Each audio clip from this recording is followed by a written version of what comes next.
The OP. Its iconic report is a signal to all other players.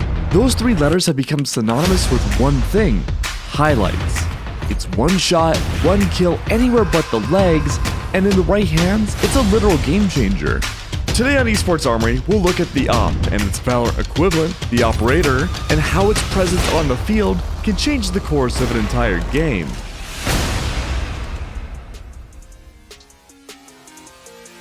In the early 80s, Accuracy International was working with gold medalist Malcolm Cooper, and the rifles made it into the hands of the British Special Forces.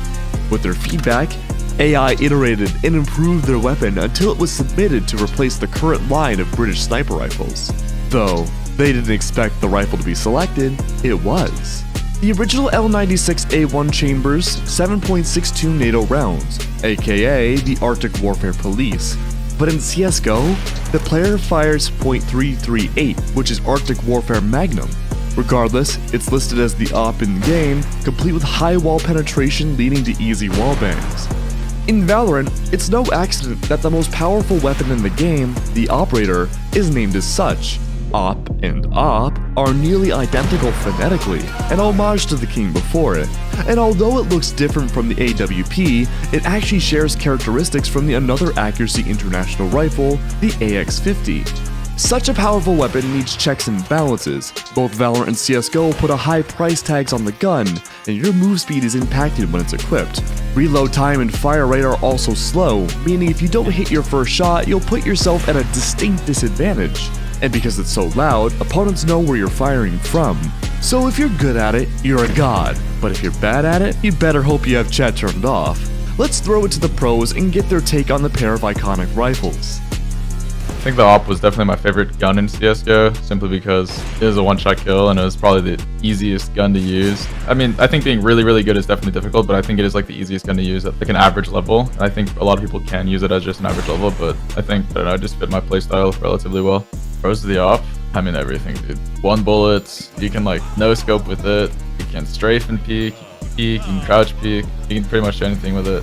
Cons, I mean, you can shoot only 1 bullet at a time, I guess, but I think the reload time is fast enough that it pretty much compensates for it.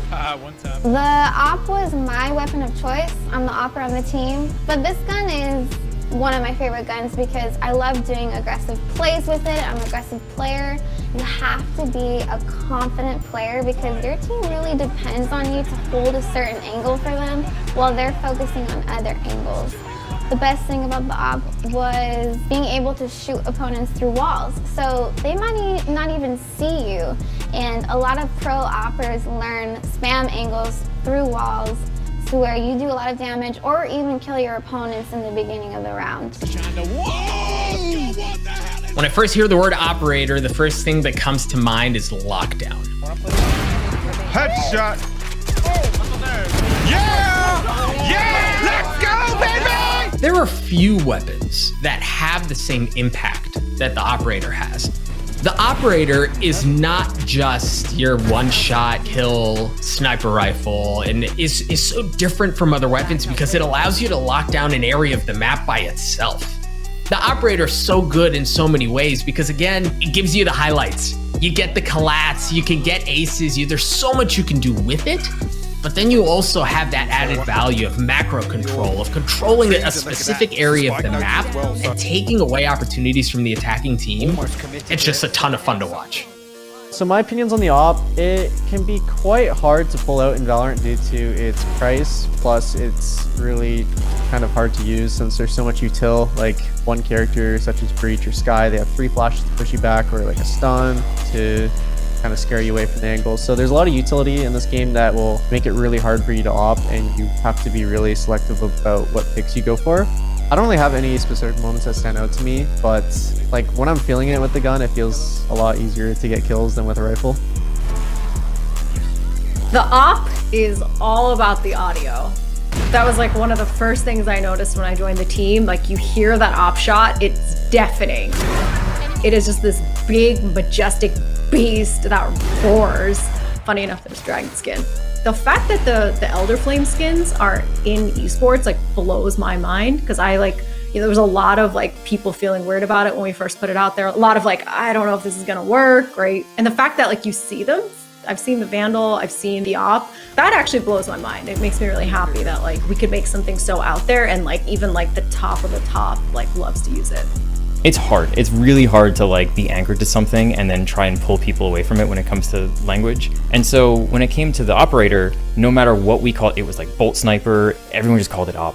And we were just like, how do we get people to stop doing that? And I think we were just like, you know what, let's just play into it. Let's give it a name that actually sounds like it. Instead of the AWP, it'll just be OP with an actual name that makes sense. So the op is something that can separate the good from the great and alter a path of a round in an instant. Now that the pros have given their side, it's time to tag our weapons expert, Hugh Daly. The AWP sniper rifle is based on the L96A1 British sniper rifle, which was designed and built by Accuracy International, going back to the 1980s, which evolved into the AWP we see today. When you look at the rifle in a game or in real life, you can see it does have very sporty lines to it, with the thumb hole trigger in the stock and a very smooth, very non-military, non-aggressive looking barrel to the weapon. But it's very heavy, and it's designed primarily for putting ammunition, 7.62 standard NATO ammunition, downrange. The Arctic Warfare variant is not in 7.62, it's actually rechambered to .338, so it's a different round, and actually is a more powerful round and will give the shooter a much greater range and more accuracy. It's the long-range weapon that they don't see coming. Most sniper teams around the world have custom-made ammunition for their specific style and their specific weapon. But in gaming, sniping is not something that is easy to do. A lot of games are designed for close quarter skirmishing. Very few sniper positions you have to expose yourself, which real snipers would never do. You always stay back inside a room, you never lean out of a window, you stay in the shadows and you wait and you're patient and you move after you take the shot to another position so that you're not counter-sniped by another sniper.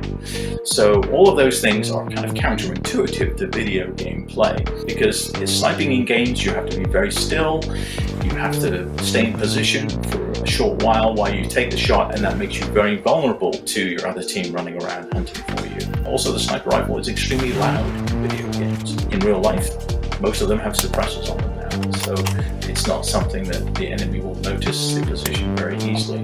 Its power is legendary. Its skill ceiling is astronomically high. Its ability to create memorable moments makes it arguably the most iconic weapon in esports and gaming. You can tell who's practiced with it and who hasn't. In a steady, practiced hand, winning a round, a match, or even a tournament with the op is as simple as hitting a single shot.